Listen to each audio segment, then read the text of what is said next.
When I first started painting, I had no idea how much I didn't know. I would spend hours trying to fix things that never should have been problems in the first place. So today, I want to share 5 things I wish someone told me when I began. These are the lessons that would have saved me years of frustration, years of confusion, and honestly, years of painting in circles.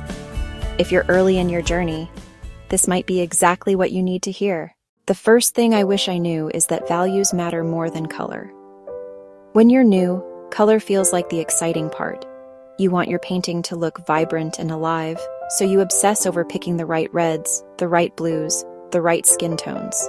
But none of that matters if the values are wrong. Values are simply how light or dark something is. A painting with strong value structure will still work even in black and white. That's how you know the composition is solid. A lot of beginners think they have a color problem, but what they really have is a value problem. If you learn to see light and shadow clearly, every part of your painting will improve instantly. I wish I focused on that earlier. The second thing I wish I knew is to stop chasing detail. Detail is seductive. It makes you feel productive, like you're doing something impressive.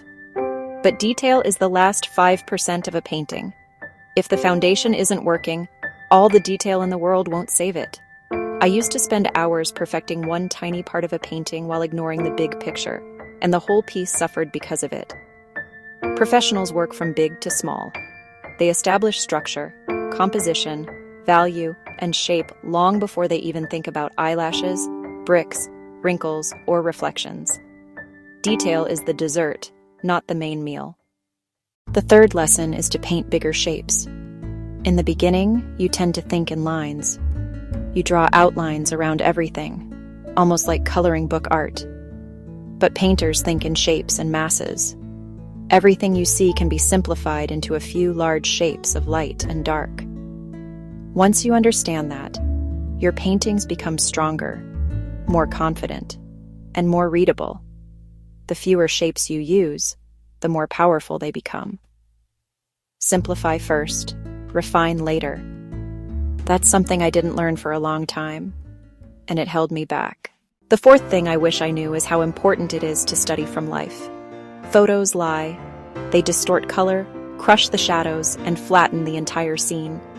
Even doing one still life session a week, or sketching someone at a cafe, or painting a simple object on your desk will teach you more about real light, real color, and real form than copying 1,000 photos. When you study from life, you train your eye. You begin to understand how light behaves in the real world. You see subtleties that a camera can never capture. If I started doing this earlier, my skills would have grown much faster. And the fifth lesson is probably the most important one. Consistency beats talent. Anyone can get better at painting if they show up regularly. You don't need to create a masterpiece every day. You just need to practice. Sketch something. Paint a small study. Try a new technique for 10 minutes. What matters is frequency, not perfection. Most beginners give up because they expect every piece to be amazing. But real progress happens through repetition. When you paint often, things that once felt confusing suddenly make sense. Your confidence grows, your instincts sharpen. That's when painting becomes exciting again.